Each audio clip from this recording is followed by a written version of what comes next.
টাকি পৌরসভার 12 নম্বর ওয়ার্ডের কাউন্সিলর মনোরঞ্জন পাত্রের বিরুদ্ধে প্রাক্তন বিএসএফ কর্মী দীপক কুমার দাসের স্ত্রীকে রাতের অন্ধকারে ফাঁকা রাস্তায় শ্লীলতাহানির অভিযোগ উঠেছে। হ্যালো। হ্যাঁ, মনোরঞ্জন দা, আমি অনুপম বলছি। হ্যাঁ, বলো। ওই দীপক দাস বলে একজন, তার স্ত্রী আপনার বিরুদ্ধে একটা থানায় অভিযোগ করেছে শ্লীলতাহানির। এই বিষয়ে কি বলবেন বলুন তো? ও তো কবে এটা? এই রিসেন্ট করেছে, 2 তারিখে আপনার বিরুদ্ধে একটা অভিযোগ করেছে। আপনি নাকি উনি রাত্রিবেলায় যাচ্ছিল, আপনি ওনাকে শ্লীলতাহানি করেছেন এবং আপনার সঙ্গে আরো 4-5 জন ছিল। আপনাকে সহ মোট 8 জনের বিরুদ্ধে অভিযোগ দায়ের করেছে। ওটা কোনোদিন ওর মুখোমুখি হয়নি। আমরা কোনোদিন হচ্ছে কি 1 বছরের মধ্যে ওর বউয়ের মুখও দেখিনি, আর ওর বউয়ের সাথে কোনো কথা কাটাকাটি হয়নি, কোনো কিছু কথাই হয়নি। যা করেছে ফলস করেছে। এর প্রমাণিত হচ্ছে কিনা যদি করতে পারে, যদি কোনোভাবে প্রমাণিত করতে পারে, যা সাজা দেবে আমি মাথা পেতে নেবো। তার জন্য আমি কোর্টে উকিলের সাথে কথা বলেছি। আচ্ছা আচ্ছা আচ্ছা, ধন্যবাদ ধন্যবাদ। যা যা সাজা দেবে মাথা পেতে নেবো, যদি একানা প্রমাণিত করতে পারে। আচ্ছা আচ্ছা, ঠিক আছে। আর ওদিন আমি বিধায়কের সাথে পদ্ধতির খাওয়া দাওয়ার ওখানে ছিলাম। ওদিন আমি বিধায়ক 25 তারিখ যেদিন করেছে, সেদিন আমি বিধায়কের সাথে খাওয়া দাওয়া ছিল পদ্ধতি 6 নম্বর ওয়ার্ডে, ওখানে বিধায়কের সঙ্গে ছিলাম। ও আচ্ছা আচ্ছা আচ্ছা আচ্ছা, ঠিক আছে, ঠিক আছে, ঠিক আছে, ঠিক আছে, থ্যাংক ইউ। আর আমি সঙ্গে ছিলাম, তার ছবিও আছে। ঠিক আছে, ধন্যবাদ দাদা। ঠিক।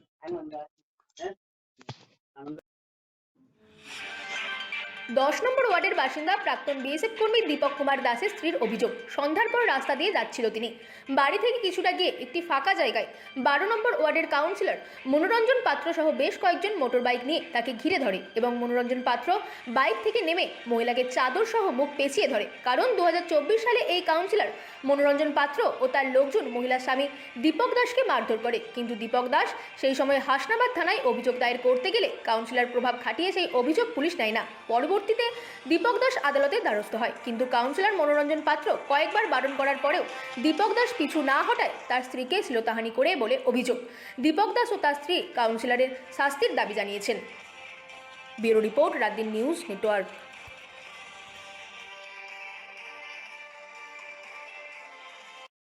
বৌদি বলছি, আপনি টাকি পৌরসভার 12 নম্বর ওয়ার্ডের কাউন্সিলর মনোরঞ্জন পাত্র, তার বিরুদ্ধে একটা শ্লীলতাহানির অভিযোগ করেছেন, ঘটনাটা কি? ঘটনাটা 12 নম্বর ওয়ার্ডের কাউন্সিলর মনোরঞ্জন পাত্র আমার স্বামীকে 2024 সালের নভেম্বর মাসের 2 তারিখে এসে প্রচণ্ড মারধর করে বাড়িতে এসে, এবং আমি অভিযোগ দায়ের করেছিলাম হাসনাবাদ থানায়, কিন্তু উনি আমার অভিযোগ শোনেননি। তখন আমি কোর্টের দ্বারস্থ হই এবং সেখানে বিভিন্ন উকিলের পরামর্শ নিয়ে আমি কোর্টে জানালে আমাকে তবুও আমি কোনো রকম বিচার পাইনি। যাই হোক, আমি আবার যখন এই 26 সালের 25শে জানুয়ারি আমি হাটে যাচ্ছিলাম, তখন আমাকে বাইক বাহিনী 3-4 জন হবে, এই মনোরঞ্জন পাত্র আমার মুখ এসে চেপে ধরলো, জড়িয়ে পেঁচিয়ে একদম চাদর দিয়ে ধরে আমাকে প্রচণ্ডভাবে হেনস্থা করলো। আমি ভীষণ ভেঙে পড়লাম ওখানে, এবং তখন আমি হাসনাবাদ থানায় আমার স্বামীর সঙ্গে গিয়ে অভিযোগ দায়ের করি, এবং আমার এই অভিযোগটা বর্তমান আইসি উনি অভিযোগটা নেন। এইভাবে আমি হেনস্থা হয়েছি ওনার কাছে, এবং তার সঙ্গে অনেকজন ছিলই, কিন্তু তার মধ্যে আমি 2-3 জনের আওয়াজ চিনতে পেরেছি, বুদ্ধদেব দাস, রাজীব চক্রবর্তী, এদের আওয়াজগুলো আমি চিনতে পেরেছি যে এরাও ছিল। মনোরঞ্জন পাত্রের সঙ্গে ছিল, তাই তো? হ্যাঁ, মনোরঞ্জন পাত্র তো অবশ্যই ছিল, তার সঙ্গে এদের গলাও আমি চিনতে পারি। আপনি এখন কি চাইছেন? আমি চাইছি ওদের কঠিনতম শাস্তি হোক। আপনার দাদা, আপনার স্ত্রী 12 নম্বর ওয়ার্ডের কাউন্সিলর মনোরঞ্জন পাত্রের বিরুদ্ধে একটা শ্লীলতাহানির অভিযোগ করেছে, ঘটনাটা কি হয়েছে? ঘটনাটা অ্যাকচুয়ালি দেখুন, এই কাউন্সিলর সম্পর্কে আমি বেশি কিছু বলতে চাই না। এ বর্তমানে কাউন্সিলরের সমাজসেবকের নামে একজন সমাজবিরোধী ক্রিমিনাল, যত অবৈধ কাজে লিপ্ত। এবং এমন কিছু কাজ করছে যেটা সমাজে খুবই নিন্দনীয়। একজন আমি ডিফেন্স পার্সোনাল, এখন আমি সবসময় চেষ্টা করেছি যাতে কোনো রকম, বিশেষ করে আমরা যে জায়গাটা থাকি সেটাকে সুন্দর এবং ভালো পরিবেশমুক্ত সুন্দর পরিবেশ হয়। তার জন্য ওকে অনেকবার সতর্ক করা হয়েছে যে যেন সব নোংরা কাজে লিপ্ত না হতে, যেটা বাইরে হচ্ছে করো, পাড়ার মধ্যে যেন না হয়। গরিব অসহায় ব্যক্তিকে, তাদের দিন দরিদ্র দুঃখী মানুষকে যেন হেনস্থা না করা হয়। এরা বিভিন্ন তোলাবাজে লিপ্ত।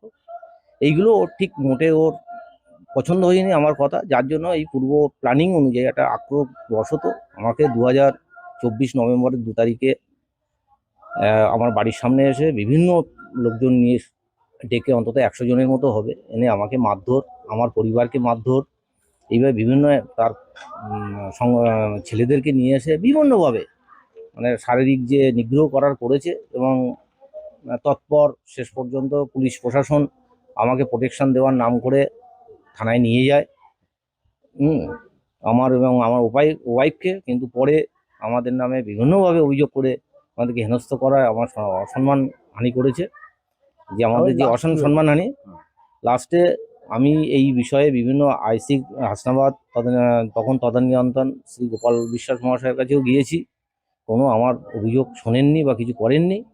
তৎপর শেষ পর্যন্ত আমার ওয়াইফ তার স্বামীর উপরে এই যে অত্যাচার চোখের সামনে হয়েছে এটা না দেখতে পারায়, এবং উনি হাসনাবাদ থানাতেও অভিযোগ দায়ের করেছেন নিজে লিখিতভাবে, সেটাও গ্রহণ করেননি।